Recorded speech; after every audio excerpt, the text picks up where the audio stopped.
brought to you by the Every Dollar app. Start budgeting for free today.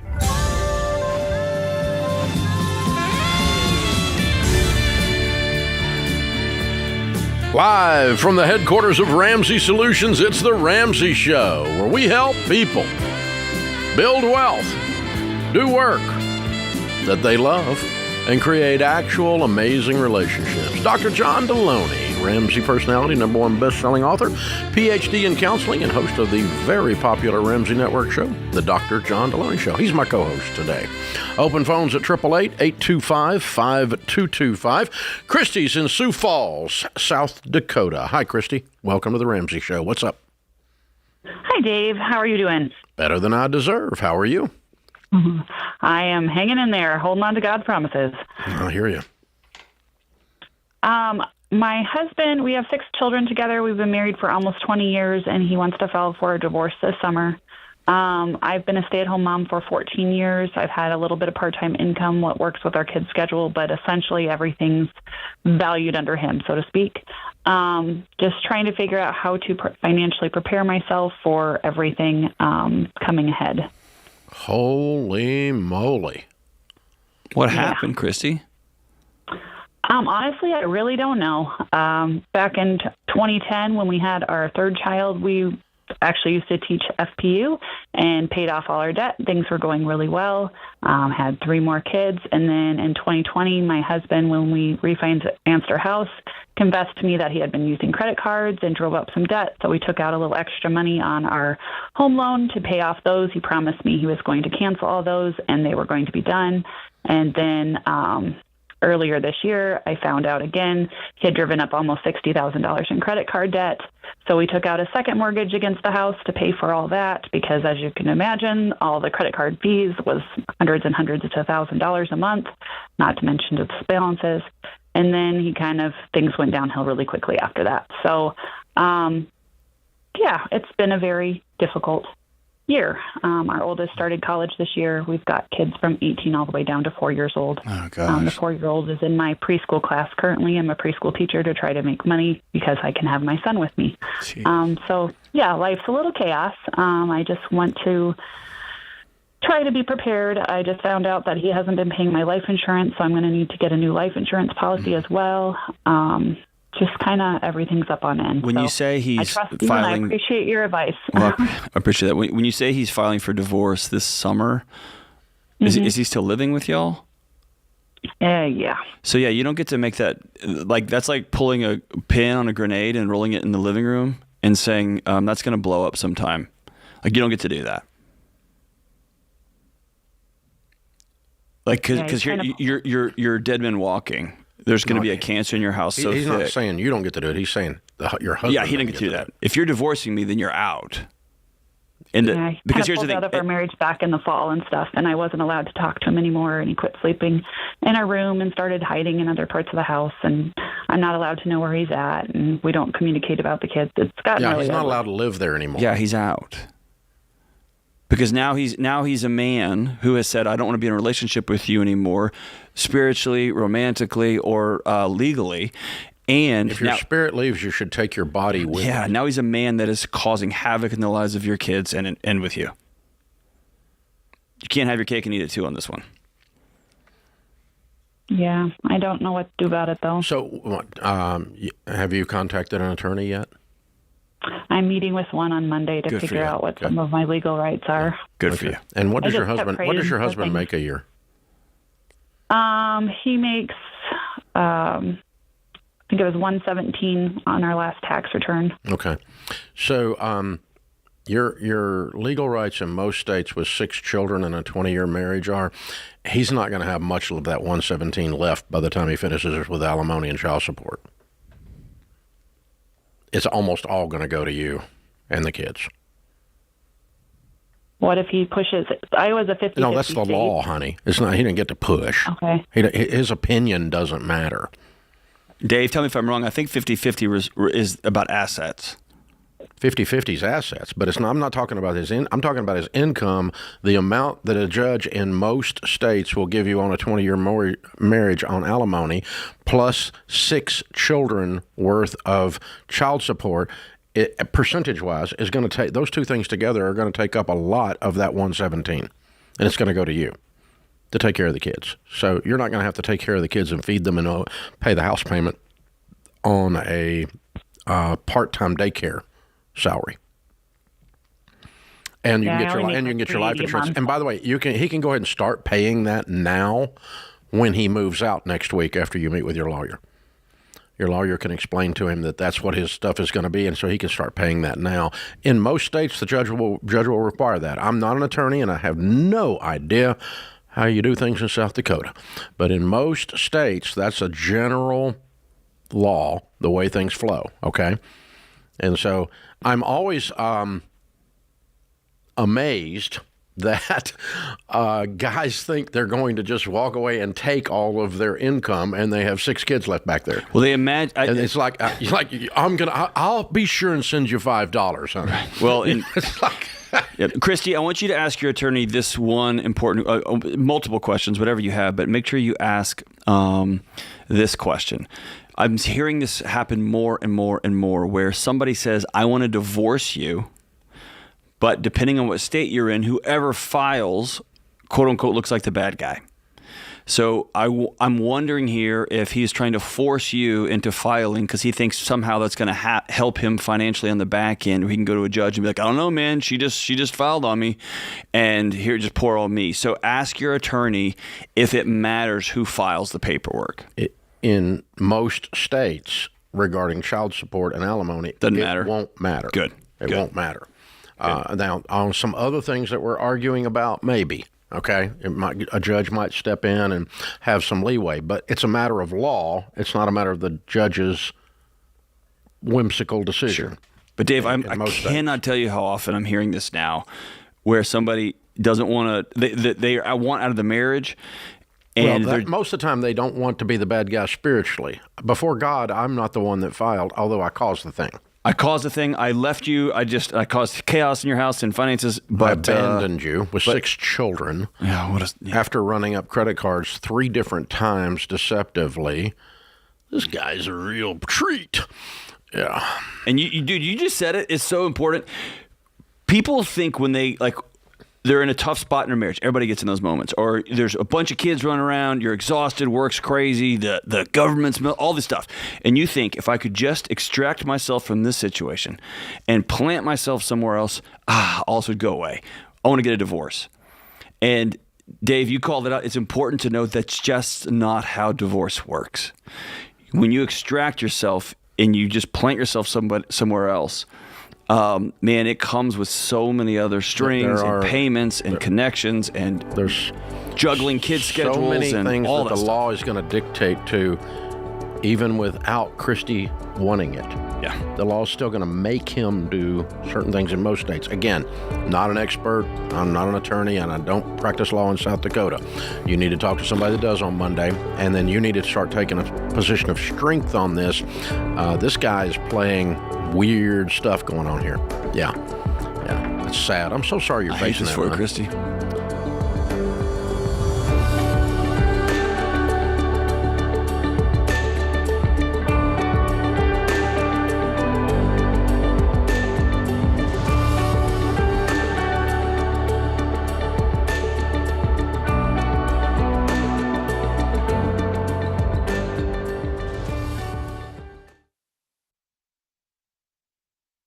I've been doing this show for over 30 years, and some of the saddest calls I have taken are from situations that are completely preventable. Yeah, and what's so hard is I feel like one of those, especially the ones that I'm like, oh, it's terrible, are people that call in and their spouse has passed away suddenly and they don't have life insurance. We actually took a question of a lady, and she had 3 kids, pregnant, and husband didn't have life insurance.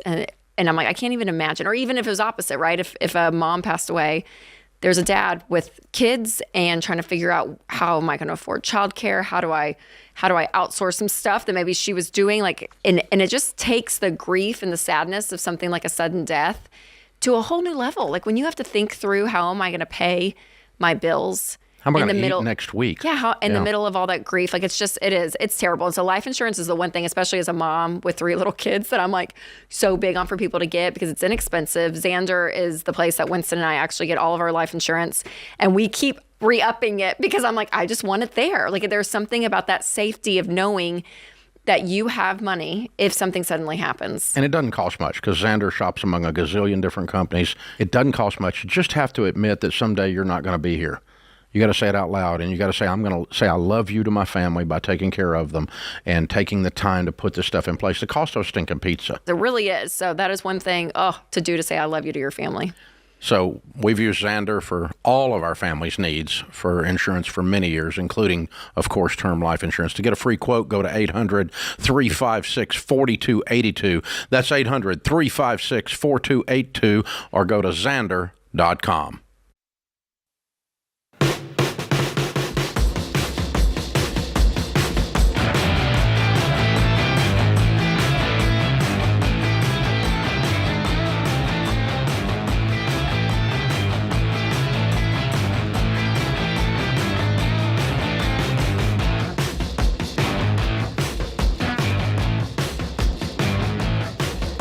Dr. John Delony, Ramsey Personality, is my co-host.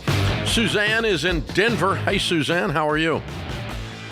I can't believe I'm talking to you, Dave. I'm great. How are you? Better than I deserve. What's up in your world? Oh, my kids have been saying that since they were tiny, which is what I'm calling about. So I live in Denver, and with my husband and our 2 daughters.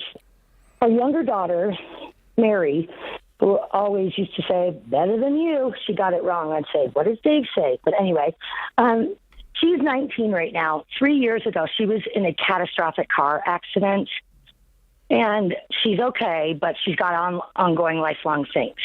I just got a check, so she's 19 years old. She has $650,000, of which is literally sitting it was sitting in a 0.01% her savings account. And until I knew what to do, I at least got it into, without commitment or anything, a 4% for 6 months, high yield savings. But my question is, the only debt she has is the 1 year of school. She just decided to take a gap year for next year because medically and the appointments are too much.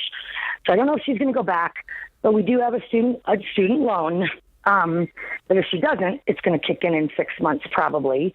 But the question is, we live in a really great area for rentals, and she is interested in real estate, which is what she's, during her gap year this year, she's actually going to be taking some classes and interior design and all that. But an opportunity came up that I wanted to get your thoughts on because the rental market here is really strong and solid, and we might have an opportunity. I don't know what to do with the $650,000. I would not buy a rental property for a 19-year-old that has diminished capacity due to a car wreck that gave her $650,000. No, I would not.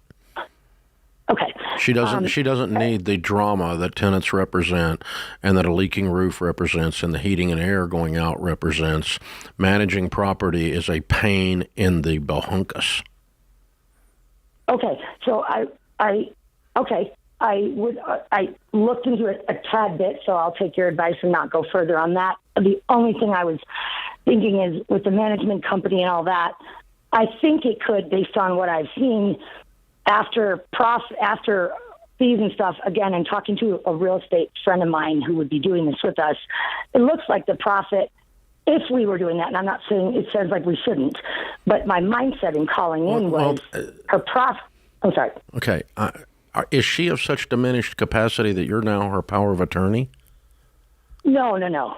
Oh, so there's not a we, it's a her. Correct. Because it's not your decision, it's her decision. Correct. Okay. We're close and talking about it, but it's zero to do with me. We've already taken back. It's got a lot to do with you in this conversation. You're the one driving this truck. Well, because I wanted to ask if what she could make. No, I mean, you went out and found a rental property. You went out and found a management company. You went out and wanted to invest in real estate. You're the one that thinks the rental market is. I'm not hearing any of this from the 19-year-old. Okay. That's what I mean. So let's just take that all off. I'd love your thoughts on what to do. I would sit down with a SmartVestor Pro, and I would park this money and not touch it and let her go make a living and or finish school. And if she wants to pull enough out of it to pay off her student loans and finish school with, that'd be a good investment. But she just needs to be really conservative and finish emotionally and physically healing.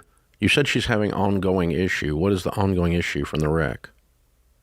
So when she had the car accident, her retina was detached. She missed 4 months of school. She's had 7 surgeries. And part of the ongoing and why it took so long to settle was because we weren't sure what was coming.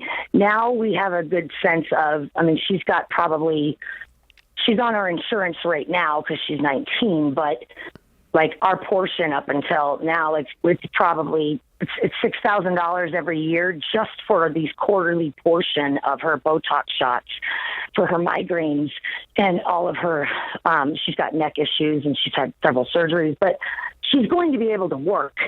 But I set aside what I know that we've had, and I just was like, I don't want to touch it. It's not going to keep her from working and prospering, but it is going to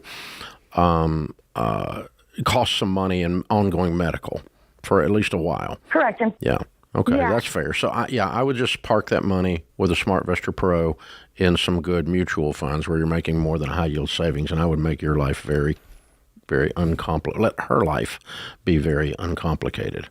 Dave, is there I'm just trying to think if I'm got $650,000 in an account and I have a 19-year-old.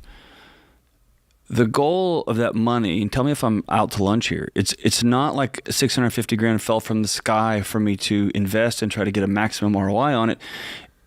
I want to do that, but the goal of that money is to make sure my kid is at least a little bit directionally whole. Right, that's the point of that money, right? Yeah, so we take care of the medical bills, we clear the... But I want to be extra conservative with that, because the thought that the house burns down or some tenant trashes it and I need to come up with another $50,000 to get it right, like that seems to be the worst thing you could do with that money. I mean, you've got a destabilized situation with a very young person, and that's not who needs to be a real estate investor. But I would rather make 4% or 6% conservatively over time and make sure this money never goes away than... I'm comfortable with some good mutual funds that have long track records and just pull... Because let's say it makes 10% instead of 4%. Sure, you pull off $60,000 and the thing just sits there perpetually. Yeah. And that can let her go on to school, let her go on and start a real estate career, whatever it is she's going to do.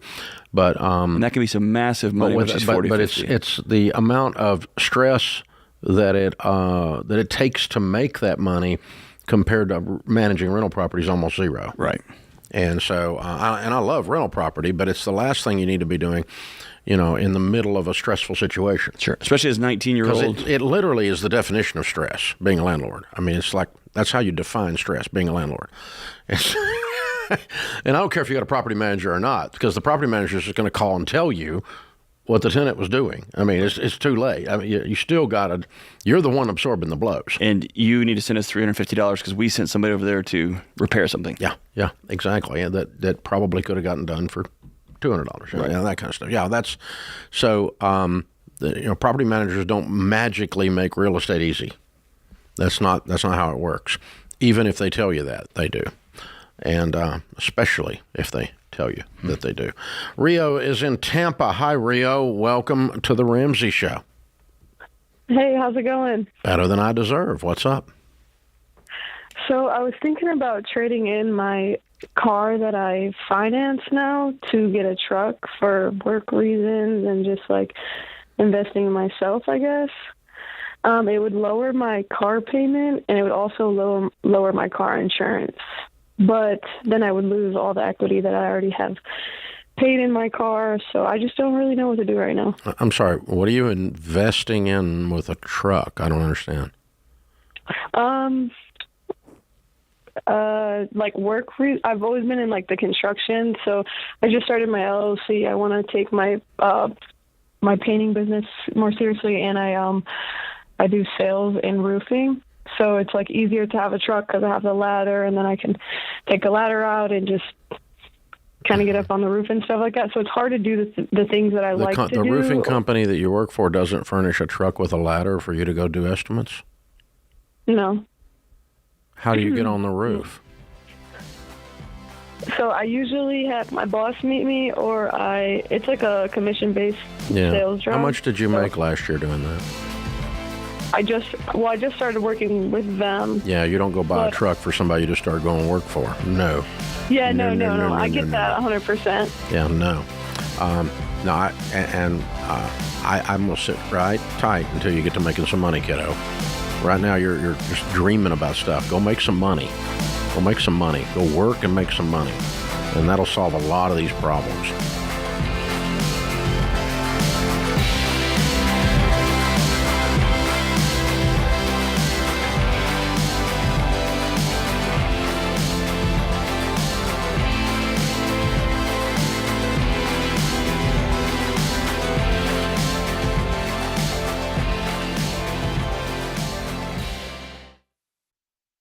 All right, Dave, you have some strong opinions. Possibly, yeah. I think so. Okay, because you really prefer credit unions over big banks. Well, credit unions, for one thing, are non-profit, which means that the members, the customers, own the credit union. So any profits that the credit union makes goes back into customer pricing. So you get better interest rate on savings, cheaper checking, and so on, that kind of thing. But that's what's more important than that, though, is the fact that the customer is the owner changes the spirit on the credit union. So I find very few credit unions that aren't very customer-centric. Well, and I think we have found one that is incredible, and that's Fairwinds. They are an incredible credit union that is really out with the heart to help the customer. They're the right kind of people with the right kind of values. And they've done a really, really good job with customer service. And the deals that they're offering, the Ramsey Tribe, is incredible. Yeah, absolutely. And I love it. The things that we teach, they so line up with. And you're right, their customer service is unbelievable. Winston and I just signed up and we got an account. Yeah. And I'm not kidding. It took less than 5 minutes.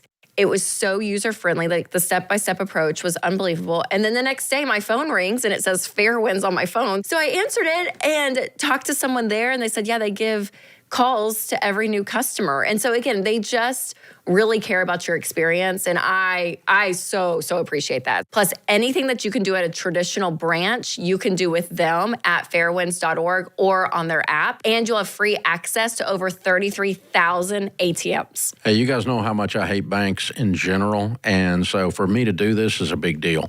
Talk to our friends at Fairwinds and check out the combined checking and savings bundle that they created just for the Ramsey Tribe. You guys, it's incredible. Yeah, you guys, it's so easy to join Fairwinds no matter where you live. So go to fairwinds.org/Ramsey. Fairwinds is federally insured by NCUA.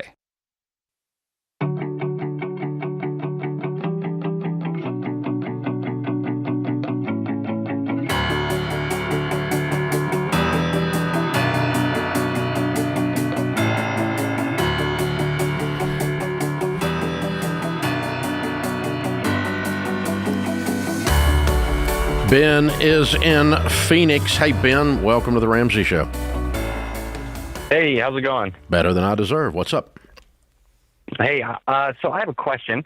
I have a wedding coming up, kind of doubles as a vacation, and it's for my brother, and my whole family's going to be there, and I have the means to kind of make the experience a little better by spending a couple extra bucks if I choose to, but I'm not sure if I should do that, if I should maybe do it on a budget or maximize this, hopefully, one-time experience for my brother.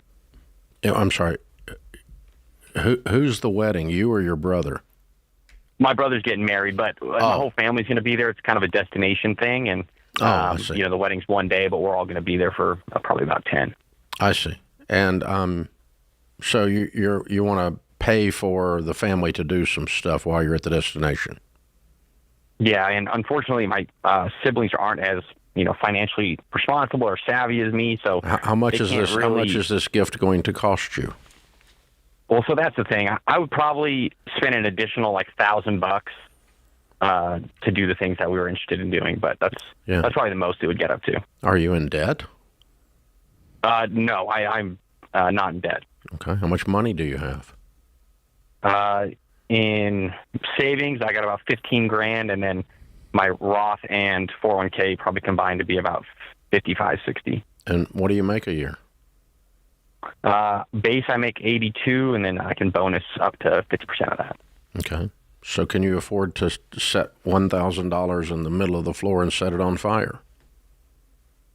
I can. I think the bigger issue for me is I kind of feel some resentment towards my siblings for not being able to participate as much as I can. Like they didn't do anything to you. No, I know. Why do you feel resentful of them instead of thinking, dude, how cool is it that I've done pretty well and I get to just have a good time? Yeah, I think it's because. Or let me ask you this: why are you keeping score? Yeah, that's a good question, and I don't know if it's necessarily me keeping score as much as it is watching them live their lives and doing things that have led to them not being able to be involved financially in this situation. But here's the thing. Hold on. It's not like there's a really cool opportunity and somebody said, hey, can everybody pitch in? And they said no. Or they said, we don't have the money. Or would you give me some money? Would you give me some money? They don't even know you're doing this. You're your rolling head. in there. You're like, dude, I could do something awesome for everybody. How dare you not have the money to do the awesome thing that I want to do for you? You get what I'm saying? Yeah, totally. So let me backtrack a little bit. Okay. The initial thing was the gift, the wedding gift. So my older brother was not going to do a photographer, and I said, that seems ridiculous. Like, why don't we band together as a family and we pitch in to purchase a photographer? You know, everyone kind of seemed on board, and then about a week ago or 2 weeks ago, when I went to go book a photographer, pretty last minute, I know, it sounded like everyone else kind of wasn't able to do that. So I decided just to do it anyways and told them if they could pitch in, great. But if not, it is what it is. But I guess I shouldn't have said that necessarily if I didn't feel that way. Truthfully. Right. There you go. Yeah. But, yeah, I know it's definitely a me problem. But I guess, I don't know, I'm just trying to, like, help them get to a point where they can do these types of things. And that's not for a wedding weekend, dude. Not in my opinion. My opinion for a wedding weekend is to have a good time and laugh, and one of you guys has done great. I don't know. That's Dave. Tell me if I'm wrong here, but no, bro, you've won. You have the opportunity. Here's what you're going to look forward to. In 25 years, are you going to think back to this wedding and be like, man, I'm glad we all went on that fishing trip, or we all did that thing, or can't believe they didn't have $75 each to go on the, like, man, just spend the money, go have your good time with your family and friends. That's my thought on it. Yeah, you've got the money, and if that's what you want to do with it. But don't do it if you're going to hold a grudge. Yeah, or if you're doing it and it makes you feel superior. Yeah. And both of those things are kind of coming out in the conversation. Yeah, exactly. Yeah. So I'd put those things aside, or I wouldn't do it. One of the two. And just say, that's the way it is. It's just, we just did the wedding. Because you're not, like, in charge of the wedding. It's not your wedding. It's your brother's. Yeah, and if he says, I don't want a photographer, or I can't afford a photographer, then until he says... Well, he already bought the photographer. That's done. I know, but before that, his brother said, hey, we're not going to get a photographer. And then he took it upon himself to say, hey, that's dumb. I'll buy it. Or we'll all pitch in for it. But it's I'm coming to solve problems that people aren't asking me to solve, and then I'm getting upset that I'm solving them, right? Either be invited into this deal or just be really gracious and giving and move on with your life, man. Yeah. You got too many strings attached to your grand. Your $1,000. Yeah. It's not that big a deal. So either let it go and let it go freely, or just keep it and just keep your mouth shut and enjoy the wedding. And then do the teaching on finances later, after the wedding. Brent is in Raleigh. Hey, Brent, welcome to the Ramsey Show. Hey, Dave, how's it going? Better than I deserve. How can I help? So I'm a full-time fireman. I'm 25 years old. I make about $60,000 a year. I've been contributing to my Roth for the past 5 years, fully funded. And I'm wanting to start a part-time business doing some small-scale excavating residential homes and whatnot, and I'm looking to buy a piece of equipment, and I want to know if it's smart for me to buy it. I have about $57,000 in cash in the bank right now.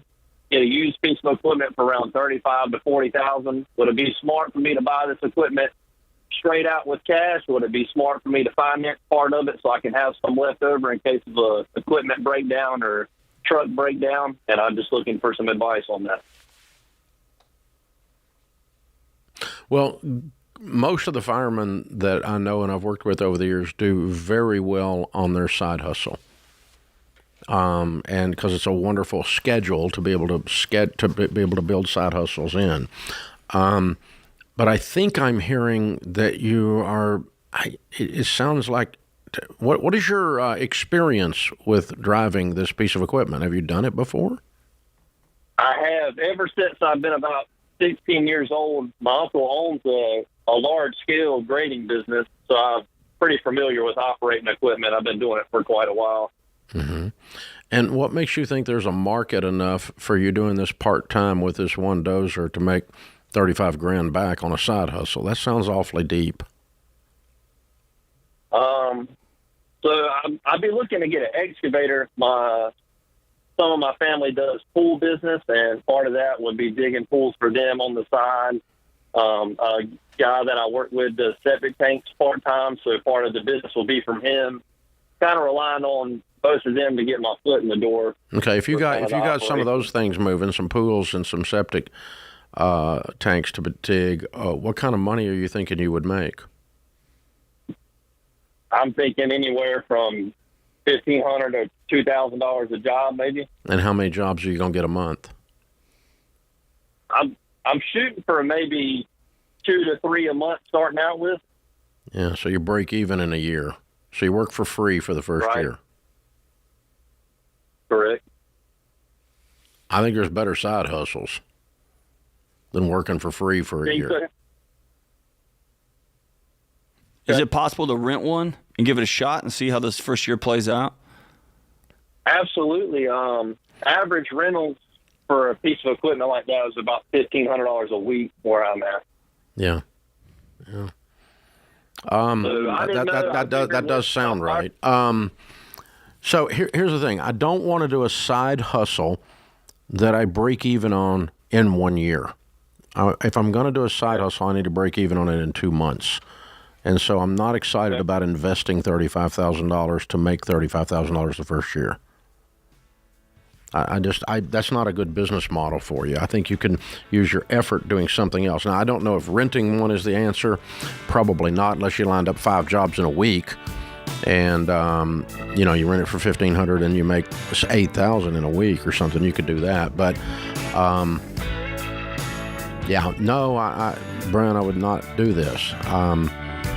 But I will tell you, I want you to continue to explore the idea of something you can do as a side hustle working for yourself without such a heavy investment. Because a lot of firefighters make another $60,000 a year doing that, not break even in a year.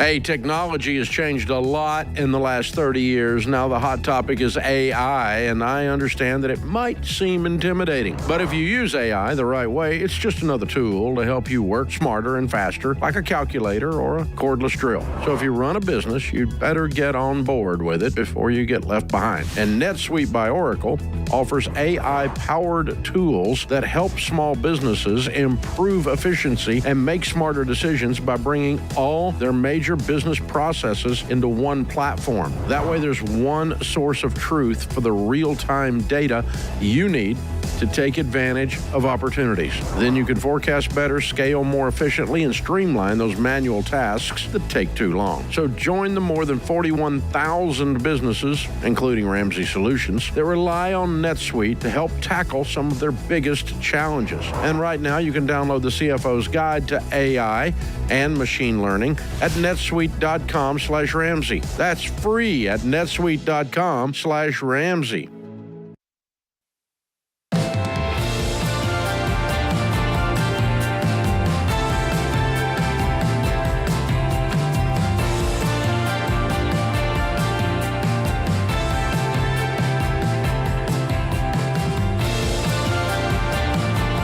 Thank you for joining us, America. We're glad you are here. Big announcement, it's May and the Ramsey Cash giveaway is officially here. You can enter every day from May 1 through 31. One grand prize winner will get $5,000, and there's going to be a $500 winner every week. Could be a game changer. $5K? Yeah, you could crush some debt with that. You could get your emergency fund going with that. RamseySolutions.com/giveaway and enter early and enter often. No purchase necessary to win. Question of the day is brought to you by Why Refi. Why Refi refinances defaulted private student loans that other places won't touch and helps you get your life back. So kick your private student loan debt to the curb. Go to whyrefi.com/Ramsey. That's the letter Y, REFY.com/Ramsey. Might not be in all states. My husband and I are on baby step 4. This is from Lauren in Pennsylvania. Husband and I are on baby step 4. We're in our 30s and we have 2 kids under 5. We both worked overtime and side hustles to pay off debt and get our emergency fund in place. We work opposite schedules to avoid daycare fees. I love my husband for his work ethic, but we seldom see each other and our children rarely see us together. We don't live paycheck to paycheck anymore and we have a budget that we stick to. I can't convince him that work isn't the only thing that matters. Are my feelings reasonable, or should we grind it out and hope our marriage survives? Baby step 4, you move from intensity to intentionality, and he has not done that. Correct. He's still getting it like his hair's on fire, like he's scared to death. And so, no, we would recommend that you normalize and create a sustainable work rhythm. And what you're saying is this is not sustainable. Right. And work rhythm, by the way, doesn't mean that there's not intense periods of long hours. You don't see each other very much. Somebody's picking up way more slack than somebody else. That's every job. It's every marriage. It's every life. But that you can't do that forever. Yeah, it's a rhythm. The tide comes in, the tide goes out. Yeah. So, like, I put dishes away after a dinner party and cleaned up until almost midnight last night. But next week, you and I will be gone all week. That's so right. She'll be on her own for that one. That's exactly right. So, that's right. you see what I'm saying? So that's the tide goes in, tide goes out, right? It's a different thing. Because next week, you and I are working. We're going to be in 3 different cities and travel and all that kind of stuff. So media and all the stuff that we do when we're out there running around in circles. But yeah, so that's the trick. And I think what's scaring you is that this hasn't, there's no, you're supposed to let your foot off the gas when you hit baby step 4. And not all the way off, but you're not pedal to the metal. And not to preach here, but this is that moment of pictures and words. You both said the words, when we get out of debt, we get to baby step 4, and you had a picture of what that would look like, and that's y'all sitting on the couch, hanging out, laughing, going for walks, and he had a very different picture, which is I'm going to keep working hard, and I'm going to try to get this house paid off as fast as possible. What y'all need to do is to get away and exhale, even if it's just for a meal, and just exhale and say, hey, we made it. What do we want this thing to look like? What's a very clear picture of baby steps 4, 5, and 6? What's that world going to look like for us? Because this isn't sustainable, and it wasn't designed to be sustainable. No, it was just you do whatever you take to get through To baby survive. step 3. That's right. That's intensity. But then once you get here, time to make a little shift. And it's not. It may be that he is just excited about finishing off the house and finishing off the wealth building journey a little bit more. It might be that he's scared. He may be like me, where I didn't know how to be a dad, and I wasn't super great at it, and I always felt like I was doing everything wrong, and I was really successful at work, and that just became a place where I knew I could go support my family and not feel like I was a failure all the time. Either way, wherever you find yourself, you'll have to sit down and have that conversation. Yeah. A buddy of mine hit a golf shot the other day, and I said, man, perfect. He said, words you never hear at home. Never. Kevin in Sacramento. Hey, Kevin, how are you? I'm doing well. How are you? Better than I deserve. What's up? So, Dave, I am in baby step 5. I currently am renting, but I'm planning on building a house for my family soon. So the main question is, So I know my parents' retirement plan. I know their net worth, their house, and everything.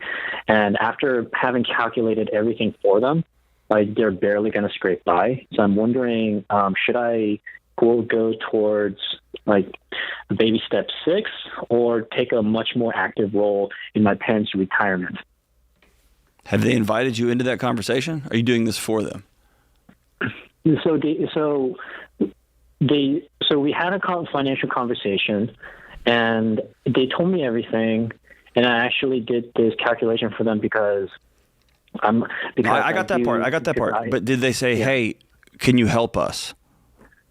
They didn't ask me actively, but it's just me seeing their situation, and I just feel like they're just not thriving. You know, they're barely going to survive. And that's because they need to sell some stuff that none of y'all want to talk about them selling. Right. Or they got to keep working jobs that no one wants them to keep working. Yeah, my dad's he's hitting the retirement age soon. Yep. Retirement's not an age, dude. Engineer. Retirement's not an age. How old is he? He's turning 65 soon. Yeah, I am too, and I'm not quitting. And I don't even need the money. My mother's a retired nurse, so she has somewhat of a pension coming. I know, Kevin, but you're not hearing what we're saying. They need to keep working. Yeah, it's not like Michael Scott that went out and declared bankruptcy. That one. I declare retirement. Yeah, retirement isn't just an age you get to. If y'all are looking, saying we're not scraping by, the variable you're not taking into consideration is they can't stop working then. They want to. That's the world they want to have, but they don't have enough money to do that. What's their house worth? Their current house worth is $600,000, but they paid that off. Yeah, and where is it? North Carolina. Okay. And so the house is paid for, and they have a pension coming in, and they're going to have to work some to supplement the pension and Social Security to stay afloat. Is that what you're saying? Yeah. So my dad, Yeah, so the thing is, like, I mean, I agree that if you can work, you can work. But my mother, she had to retire early due to health issues. My father, he's completely healthy, but recently he's developed like a heart condition, and he had to get his valve replaced. So, so what are you asking us about your situation? Like, can you help and pitch in? No, I think you need to coach them on how they take the money that they have and the opportunities that they have to make themselves a sustainable life. I don't think you supplement this. You don't have the money to supplement it, number one, based on what you told me anyway, and because there's not $5 million laying somewhere I don't know about in this conversation. Yeah, I definitely don't have. Yeah. I definitely don't have $5 million. You don't even own a house. You don't even own a house, and so no, you're not.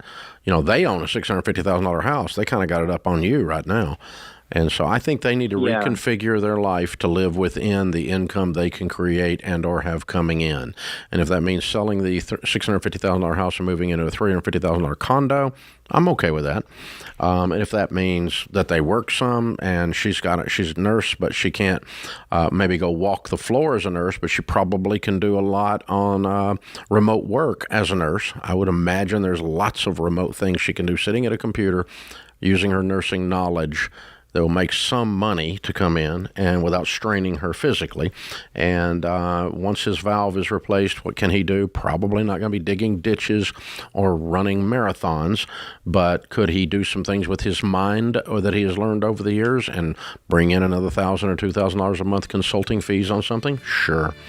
And those are the kinds of things I want you to coach them on, not you start writing them checks because it's tight, because you're not in a position to.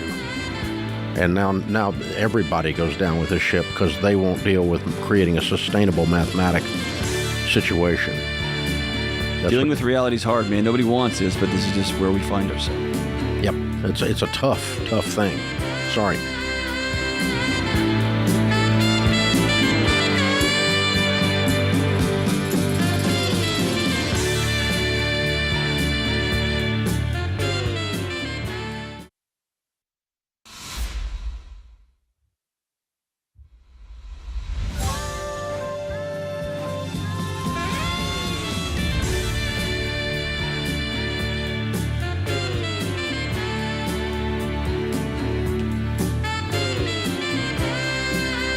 Live from the headquarters of Ramsey Solutions, it's the Ramsey Show, where we help people build wealth, do work that they love, and create actual amazing relationships. I'm Dave Ramsey, your host. Dr. John Delony, PhD in counseling, Ramsey personality, #1 best-selling author, and host of the Dr. John Delony Show on the Ramsey Networks. He's my co-host today. Andy's with us. Andy's in Chicago. Hi, Andy. How are you? Hey, guys. How are you? Better than I deserve. What's up? Okay, so I have a question. I just recently found out that my husband, the total of the credit card debt that he's got is, I'm guessing and assuming, or not getting assuming, but guessing 60 to 80,000, and I just keep finding out little things here and there of more, and our goal was supposed to be to get a house and move out of, where we're at. And the choices that he continues to make, for example, on wanting a couch going from like $100 couch, he wants like $2,000 to $4,000 couch and get into that debt. And now he brought up this morning that the easiest way we can get out of debt is to do it's a consolidation loan where all the debt is put into one payment. And I feel it's like getting into more debt. It's not biblical. I'm at my wit's end. I don't know how else I could guide him besides saying it's a bad idea. And I don't know what to do, y'all. Okay. Yeah, that little part of the whole conversation is a bad idea, for sure. The worst idea is the way you guys are operating. You're operating like roommates, and your roommate your roommate has a problem over here. Instead of like the two of us together make our decisions together, and we manage our money together to go to the dreams that we want to live together. And he's acting like a free agent, just running around over here, and you can't tell me if I buy a couch, and I'll do whatever I want to do, and I may or may not tell you. And that's really destructive, isn't it? Yes, sir. And I don't know what else to do. I've suggested the budget, and suggested the app, and it's just... That's not where the problem lies. Here's the problem number one. You don't even know how bad this is.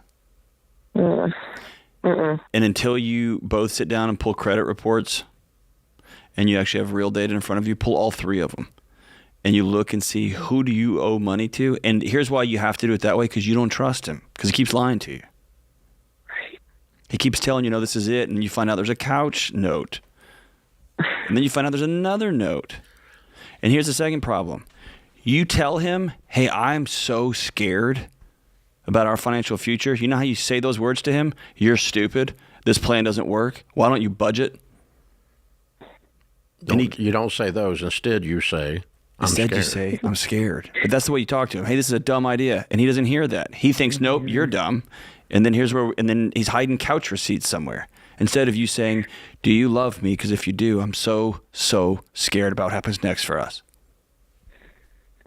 I just brought this up today, and I think this is what led me to the call. Is I heard, I just want to give you everything you want. It's not true. That is not true. That's a lie. Conviction. That's a lie. He's lying to you. Is making me feel like he's lying to you. I can literally live with an RV, get rid of everything, let's get rid of the debt, sell everything. These are the examples I have given him. Just let's get rid of everything we don't need, pay off those cards, get back afloat and breathe. And none of that is being heard, and I don't know what to do, y'all. Let him see this right here. He has. It's not working. I feel the devil is attacking, and I don't know what to do. No, it's not a devil. It's your husband being a twerp. It's not the devil. Don't blame the devil. He's not that good at it. No, I think the two of you desperately need to sit down with a marriage counselor, because I predict that in 6 months your marriage is going to be over if you don't deal with this issue. Because you're getting close to that point where the switch is going to flip and you're going to look at him and go, I'm done. You're dangerously close to that. Are some of your tears coming because you know that there's much more to come here? Because I'm scared. Yes. He's not listening, and I try to help him lead and find God, and it just is too much. Yeah. I'm losing who I am, I feel. How long y'all been married? We've been together about 7-8 years and married a little over a year. What's he spending $60,000 on? I don't know. He, for the last, however many years, he's had a work injury, so he's put it on that, he said. When he wasn't working, he put that on the credit cards, and it just, I don't know. What I don't see is, why is it so difficult to get rid of material stuff so we can pay this debt off? To me, it's a no-brainer, if that makes sense. I can go with living in a little square with minimal stuff, and let's just get rid and work really hard. I can't even go out and work because the excuses is a medical condition. Well, I'm willing to go through that medical condition and work just so we can pay this off. So how come he's not willing to do that? That's also... It could be any number of reasons, but I'm telling you right now, listening to how you're mapping this thing out, I think there's other things going on, whether he's got somebody else on the side, whether he's struggling with some sort of addiction, whether he's wrestling with some bigger demons. I think there's something else at play, and my gut tells me that you know that to be true also. I'm happy to be way wrong, but I think I'm right. Yeah, he won't get help. Am I right? Possibly, yeah. Okay, so money here it's the lights flashing on the dashboard. Your marriage has way bigger issues. Mm-hmm. How do you ask somebody to... You can lead a horse to water. You can't force him to drink, y'all. It's not about the money. You guys need to go to marriage counseling this week or your marriage is going to end. Yeah. If he hasn't left you already, he just hasn't bothered to move out yet. Yeah, you guys... And listen, you say, I'm scared and I can't get through to you and we can't get on the same page, we're going to have some outside help. I'm going to a marriage counselor. If you want to save our marriage, you should go with me. Yeah. And if he won't go with you, go anyway, by yourself. And it's clear you've left me. If you want to save this marriage, you're going to come with me to this one. Yeah. You've got to rejoin me again, and we got to build something for the future, because the thing we were trying to do didn't work. It's a mess. And, because Andy, I've worked in this stuff for 30 years, and I'm not a marriage counselor. John is. But I do know that when people reach a certain point, the switch flips and you can't get them back, and I don't want that to happen to you. I want to catch you before it switches and you're just done. Y'all go work on this before you're done.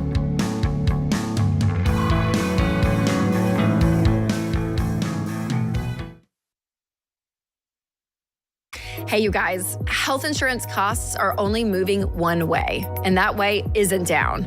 And if higher costs aren't enough, the wait times to see your doctor are longer, and it's harder than ever to get anything approved through the bureaucracy. So, if you feel like the system is working against you, try a biblically based alternative to health insurance, Christian Healthcare Ministries. CHM is a health cost-sharing ministry that's helped hundreds of thousands of families like yours take care of over $11 billion in medical bills since 1981. CHM has also helped them stay true to their values and avoid miles of red tape. And CHM support goes far beyond meeting financial needs. They also help meet spiritual needs. Members become part of a family who will pray with them and for them when they experience a medical event. So listen, y'all, there's a better way to take care of healthcare costs. CHM programs start as low as $98 a month. So learn more today and join at chministries.org/budget. That's chministries.org/budget.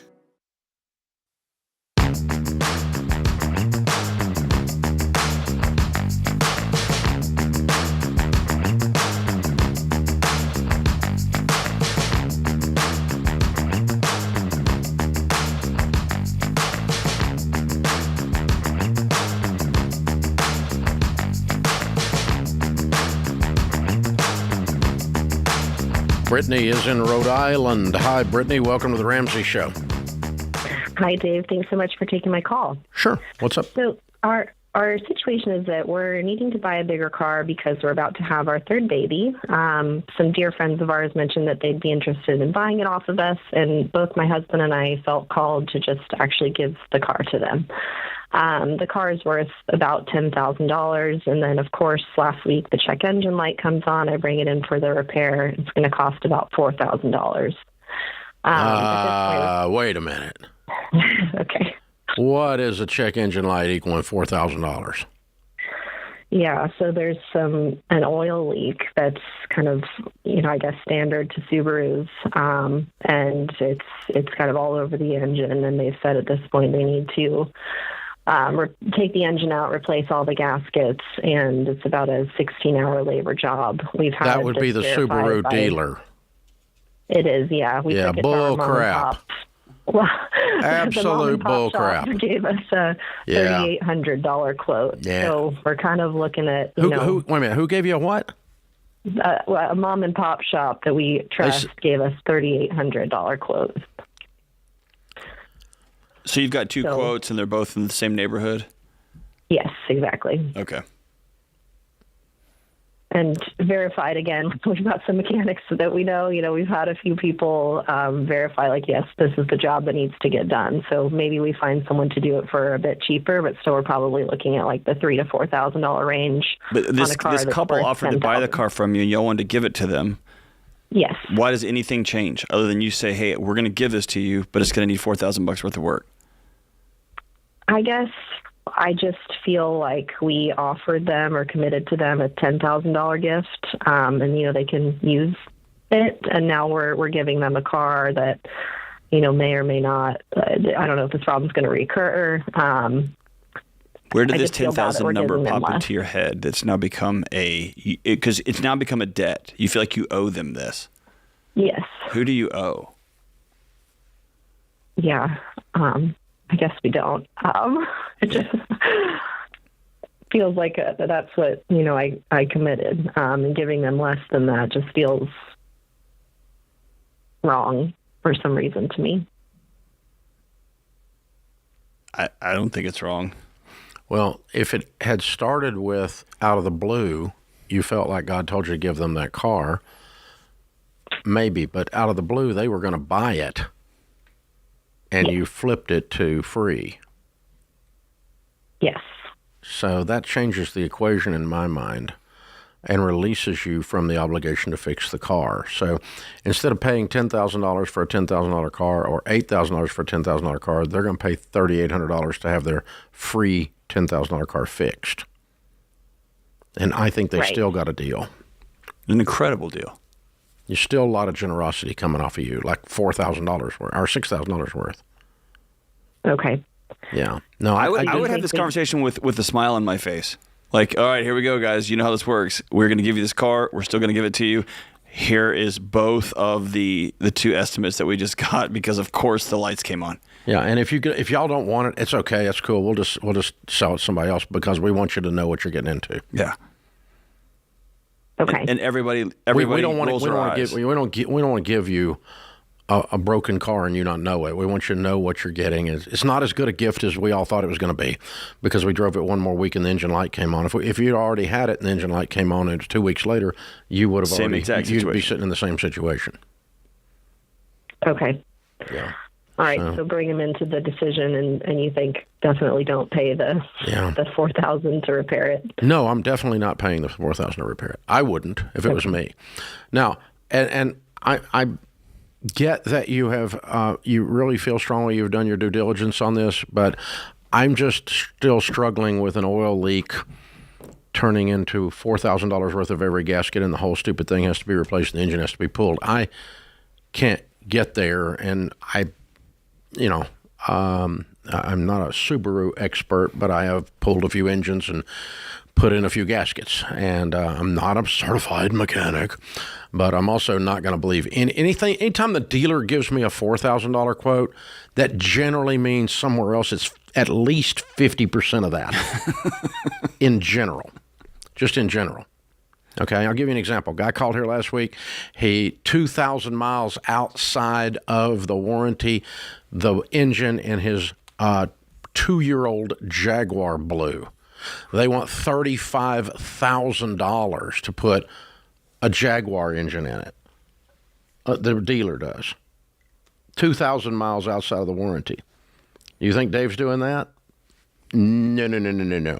We're going to go down to what we used to call the junkyard, and then they called it the salvage yard. Now it's called recyclable auto parts, and you buy a used Jaguar engine from somebody that totaled theirs for $7,000, and you put that in there, and that's how you fix that car. Is it wrong of me now that cars are more and more like just mobile iPhones, that there's as soon as you get outside the warranty, there's just a button you can push somewhere that just says blows up. Dead. A little conspiracy theory going, John? I have. Like 2,000, he's 2,000 over. Hit the button. Hit the button. We need some more business in here. The button I was going to push was call Jaguar and say, you guys are getting ready to get a whole bunch of bad press because I'm going to have 2,000 miles worth of $35,000 worth of fun on your butt for your car melting down right outside of warranty if y'all don't help me put an engine in this in some way. Right. You got to meet me halfway and help me out with this. That's the other thing I told the guy to do. Because, I mean, seriously. But, hey, there we go. You never know. So, I'm... Plus, your car should need a new engine. I get if a part fails or a piece fails. He blew the engine. I don't know what he did, but somehow the engine. I mean, I talked to him about it a while. He dropped a rod in it. It was blown, but a rod shouldn't be thrown too. Hello, gosh, are you this piss poor at building engines? I mean, seriously, you know, I mean that's what you get into. So anyway, I'm always. Can you tell I have the gift of cynicism? So yeah, I'm always a little suspect of.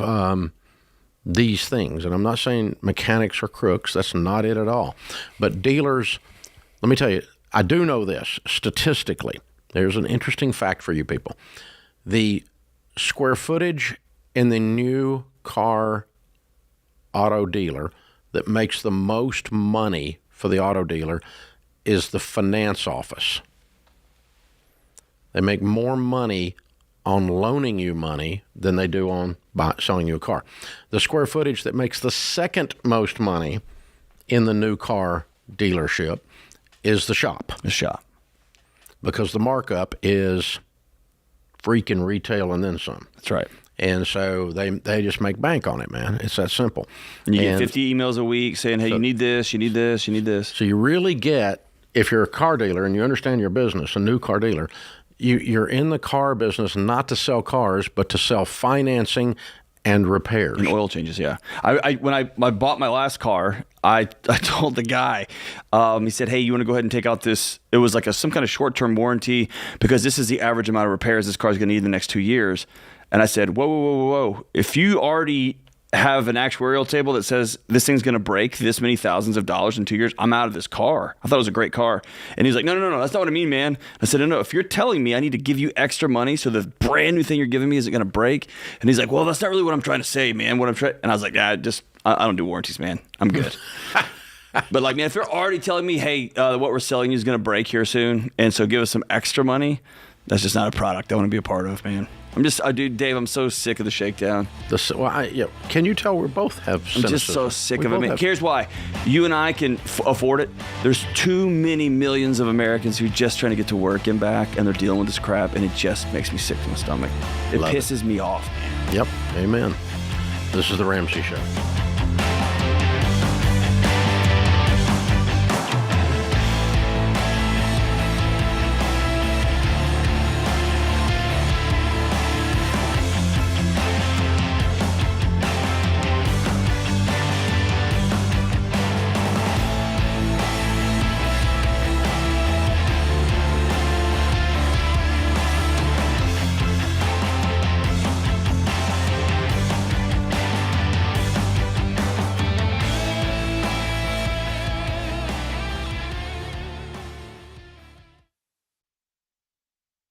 Okay, you guys, 54% of Americans say it's a challenge to save on groceries without sacrificing quality. That's why I'm thrilled to tell you about Aldi. Aldi gives you simpler, better food choices that can save your family nearly $4,000 a year. From the daily essentials to organic produce, fresh meat, and more, Aldi has what you need at prices that won't bust your budgets. So stop paying more and start shopping smarter at Aldi, where you'll save with the lowest prices of any national grocery store. Find a store near you today at aldi.us. That's ALDI.us.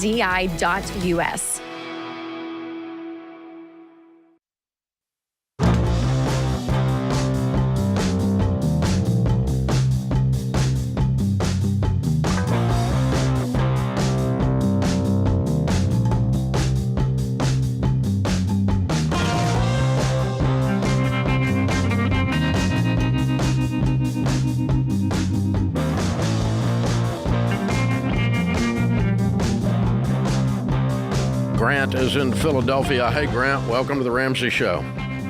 Hello, Mr. Ramsey. How you doing today, sir? Better than I deserve. What's up in your world?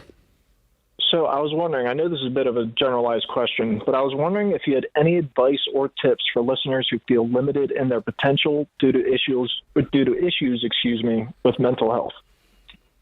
Tell me more.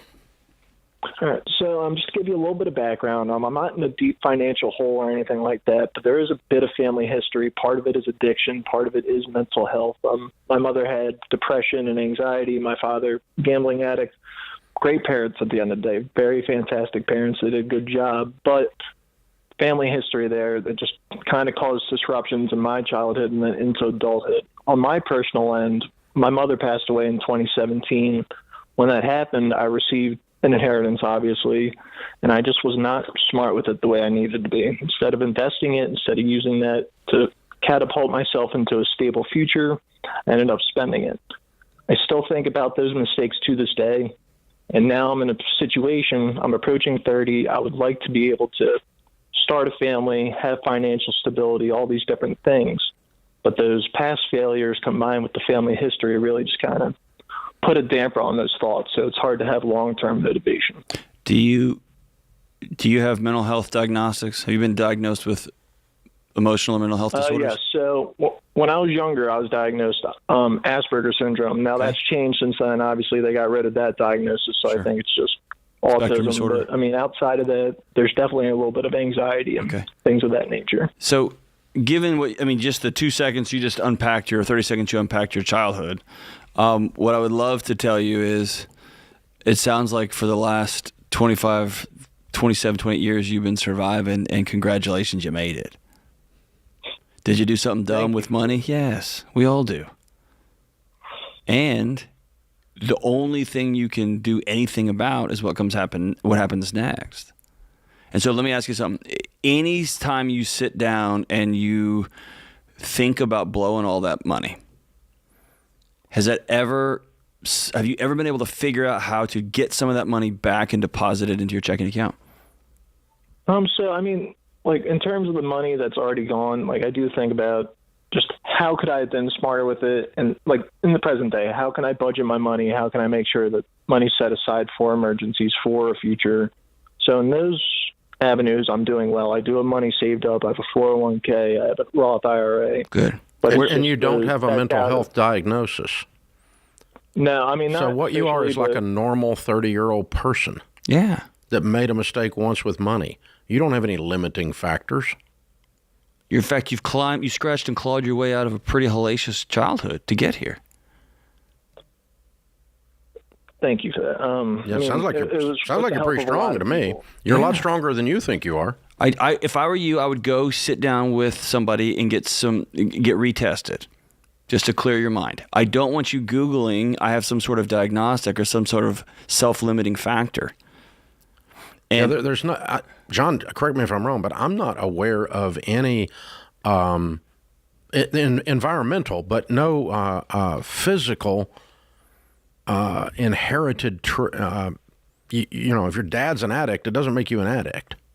No, but you can grow up in a pretty traumatic situation. I know, but that's an environment. That's what I mean. That's why you get to decide what happens next. Yeah. So, Grant, what do you think you're doing wrong right now? I think right now it's just I don't think that I'm branching out on my own and being independent enough. So I'm living with my dad now. We both kind of need each other. Him, I think I'm helping him financially. He's helping me emotionally. So we're a good team. But it's. Do you need emotional support right now, Grant? I'm not through a therapist. I've tried those in the past. I'm just a little. I don't want to say cynical, but doubtful maybe. It's just like a little tough to kind of. Okay, so if you don't want to how does your addict father support you as a 30-year-old emotionally? Well, emotionally, it's just that, as you could tell just from this brief phone call, there's a lot of self-doubt there, and he does try to be as encouraging as possible. This time a year ago, I was originally an operations manager for a shipping company, and I did really well. And just, some wear and tear emotionally, physically, I ended up losing that job, and that really rocked my confidence. He ended up being the person there that just got me through that. He got you through, or he said, I believe in you and you can do it. And by the way, I need you to pay the electric bill and the light bill. Can I borrow $100? Yeah, it wasn't the electric bill necessarily. So the original plan when I moved in with him was. Hold on. We're gonna get all sideways. Here's the deal. I don't understand what you're asking. How can I help? Because here's the deal. You don't want professional help because you're cynical of it. You don't want to get re-diagnosed but you do want to diagnose yourself.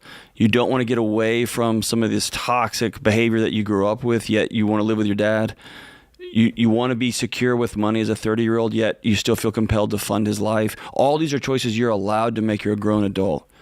But I'm trying to walk you through each one of them and saying where they're not in alignment with what you're telling me you want your life to look like.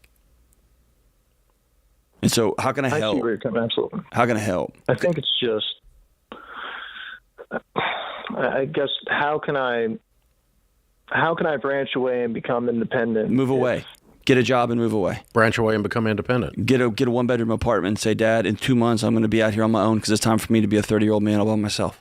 And by the way, confidence doesn't come from someone saying, I believe in you. Confidence comes from actually accomplishing something. That's right. And yes, it's a muscle that's built. We need people to pick us up when we fall, and that's awesome. And then we got to go take the next step. Yeah, that's confidence. That's where you get confidence. I want you to go get some quick wins. Get some wins that make you feel good. That make you say, "I did this. I accomplished something. I accomplished something. I rented an apartment. I got 4 jobs. I piled up some cash. I work a lot. I'm good with people," and start to build some confidence around these things, because you've set your identity up as the child of a depressed mother and an addict father and destined to follow in their tracks. And you are not destined to follow in their tracks. You are destined to make a choice as to whether you will follow in their tracks. And you can't say, I need some help, I want some guidance, but I don't want to take help and I don't want to take guidance. Those two things are incompatible together. So either you have the courage and the humility to say, I don't know how to do what comes next. I'm going to go sit down with a professional. I'm going to go talk to an investment professional. I'm going to go talk to a mental health professional.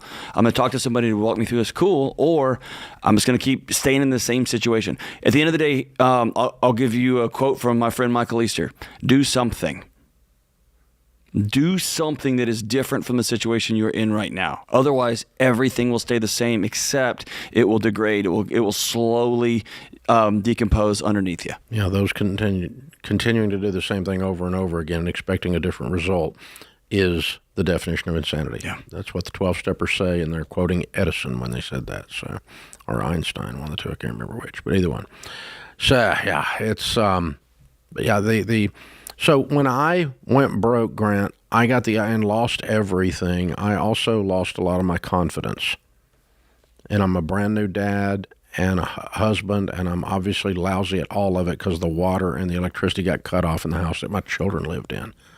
Not exactly a non-toxic environment, And so then I get to decide somewhere in the following months, am I a bankrupt guy who is useless, or am I a guy who made some mistakes and went bankrupt?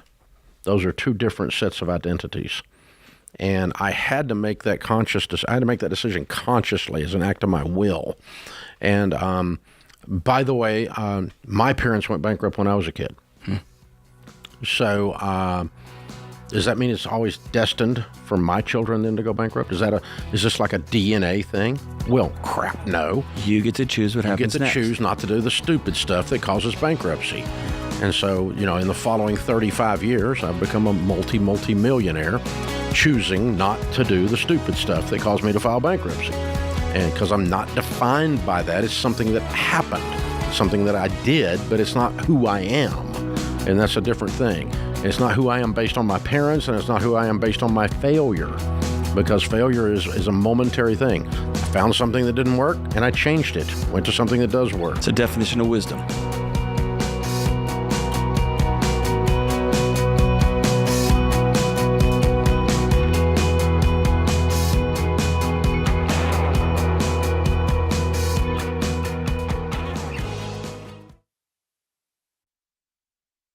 Rachel, do you ever get these sketchy text messages that are like, hey, you need to update your address and verify so we can get you the package you didn't order? Yes, I have, George. Sketchy, and never trust them. And that's why we recommend DeleteMe. They help with that. Yeah, they do. DeleteMe actually goes in and removes your information from data broker websites, and it is an incredible service that everyone needs. And there's a lot of shady companies out there that solely exist to sell your personal data to bad guys. And that means your info, like your email address, your home address, your kids' names, your name, everything is just out there for scammers and spammers to find. So much. But DeleteMe will delete your data, hence the name.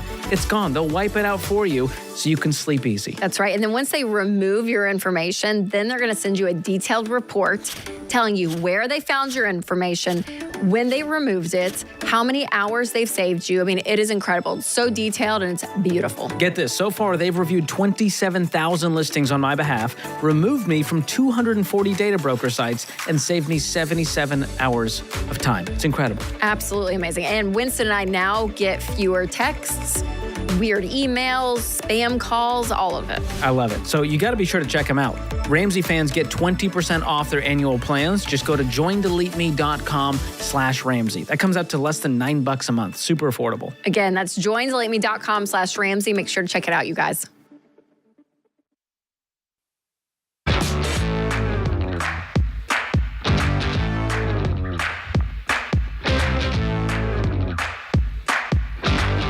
Well, next week, Dr. John Delony and I will be doing the three last stops of the Money and Relationships Tour. You do not have to stay trapped in money problems, money patterns, relationship patterns that cause each other. Yeah, it's an issue. And we can show you how. You can break the cycle. If you don't have your tickets yet for when we're in Phoenix this coming Monday, May the 5th, you can still get tickets to that. Fort Worth, there's a handful of tickets left for like Wednesday. 6 or something. It's almost gone. Yeah, May 7th, almost gone. Kansas City sold out.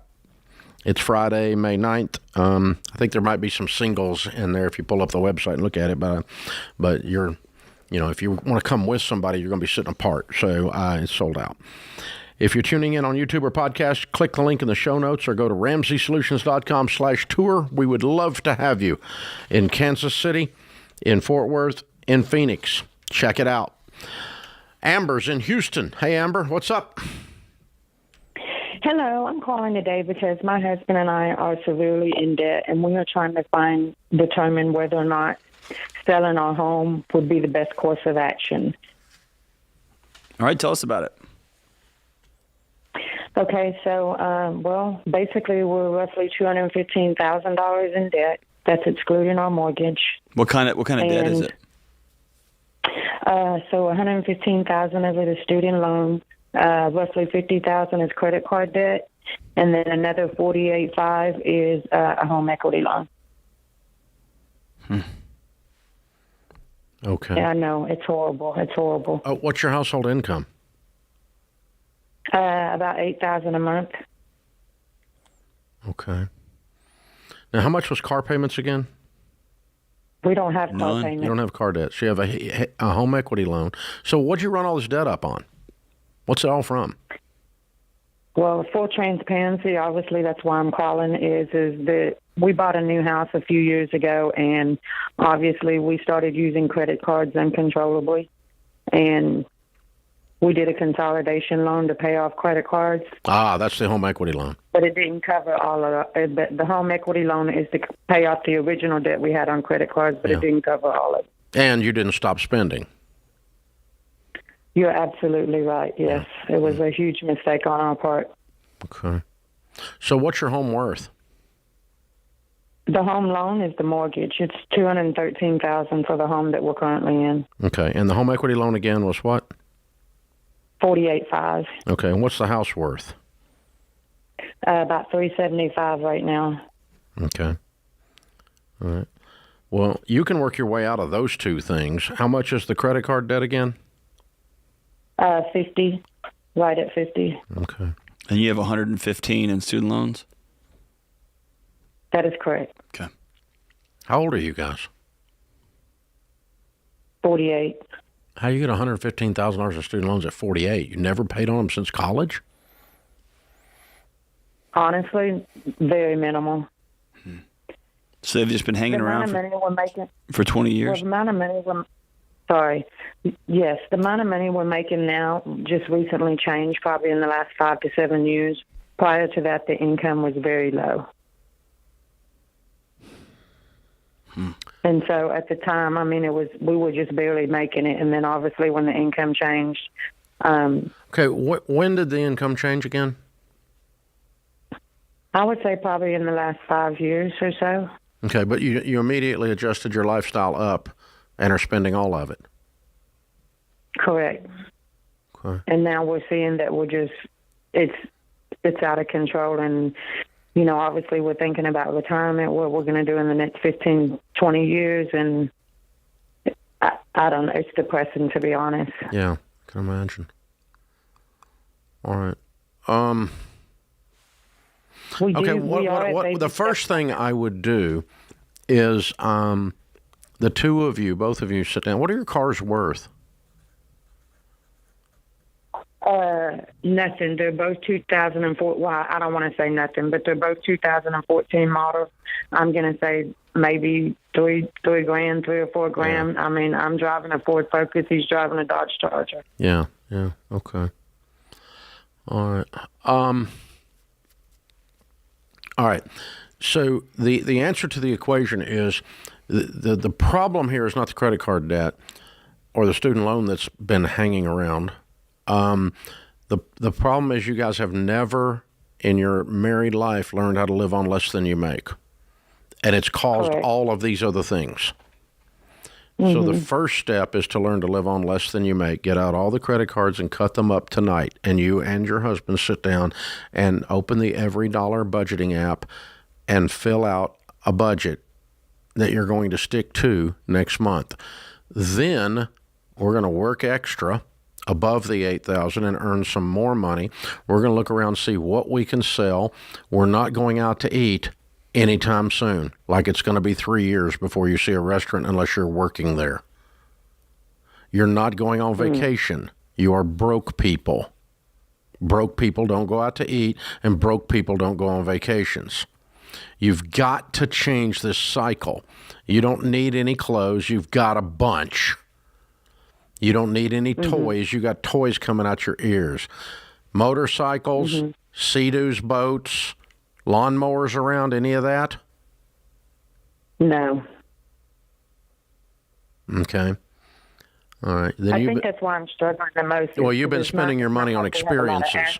You've been spending your money on experiences. Those aren't assets. They're problems. But, okay. Right. All right. So anyway, we're going to live on nothing on this budget, and we're going to start putting $2,000 and $3,000 and $4,000 and $5,000 a month towards these debts. We're going to list them smallest to largest, and that'll be the credit cards. And we're going to attack them in that order. You're never going to use a credit card again in your entire freaking life. If you do, you're going to retire and eat dog food. You have to turn this around. You have to stop this. You've got a 20-year habit pattern that's going to be very difficult to break, and that's why I'm being so in your face. I need that. We need it. I mean, that we absolutely need it. Okay, you can do this. I've seen people do it. But the challenge is, it's not like we've been married 20 months and we were stupid. We've been married 20, 25 years doing stupid. So we got to break those patterns. And you're not stupid, but you've been doing some stupid stuff. I'm not stupid, but I've done some stupid stuff. Okay, so we're all in the human race together. Now, you guys have got to make the decisions to say, that's it. I've had it. We're not living like this anymore. And flip the switch and change right now. And start aggressively attacking this debt, smallest to largest, living on a written budget that both of you are in agreement to, and you start making a game, an emotional game, out of how much debt we can pay, how little we can buy, and how much debt we can pay. And how much debt we can pay. And here's the equation, okay? You start paying $50,000 off a year, that's $48,000, or that's $4,000 a month. If you do that, you're debt-free in 3 years, not counting your house. Should we stop investing? No, you drove right past that. Right now? No, I heard you. You said that we could do, within 3 to 4 years, we could have everything paid off if we start throwing $4,000 at it. And that means you're living on nothing. Beans and rice, no life. Your friends think you joined a cult. Okay. That's what it's going to take. All right, you hang on. I'm going to give you the book, The Total Money Makeover, and we're going to give you every dollar premium to help you do this. And if you'll get in that dadgum app that we have built that is so freaking powerful, it's unbelievable. It'll take you by the hand and walk you guys through it. But the two of you both have to commit to no more buying of anything. And yes, Amber, to answer your other question, stop investing. Pause it. Yes, stop investing for sure. Pause it. Even though we got a match, you're crazy. You'll take the match. You don't have any money. You don't have any money. You got to free up every dollar you can free up and get this done as fast as you can. Wow. Really scary. But you got to get after it. That's how it works. Dave, this call, I think, is more Americans than we want to believe. Oh, it's how they don't know what to do. 30 years sitting in this chair. Gee. Yeah, every day. This is the Ramsey Show.